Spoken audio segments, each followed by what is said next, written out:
ایک قلندر، ایک صوفی، ایک داعی، ایک فقیر۔ ایک قلندر، ایک صوفی، ایک داعی، ایک فقیر۔ وہ دکھوں کی آگ میں جلتے ہوئوں کا دستگیر۔ وہ دکھوں کی آگ میں جلتے ہوئوں کا دستگیر۔ سرنگوں تھے جس کے آگے اچھے اچھے نامچین۔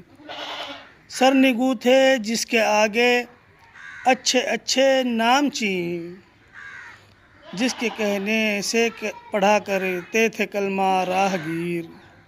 جس کے کہنے سے پڑھا کرتے تھے کلمہ راہ گیر۔ آج میرے یاد آ گئے حضرت سائیں عبداللہ صاحب رحمۃ اللہ علیہ، جو جیت پور کے ایک بہت دور افتادہ گاؤں، جو ہریانہ کے ایک بہت دور افتادہ گاؤں جیت پور کے رہنے والے تھے، لیکن حقیقت میں وہ ایک ایسے آدمی تھے کہ جن کا کوئی ٹھکانہ نہیں ہوا کرتا۔ جہاں ضرورت ہوئی اللہ تعالیٰ ان کی ڈیوٹی لگا دیا کرتا ہے۔ یہ جو میں نے آپ کے سامنے بند پڑھا ہے، یہ میری ایک نظم کا بند ہے جو میں نے اس وقت کہی تھی جب ان کا انتقال ہوا تھا۔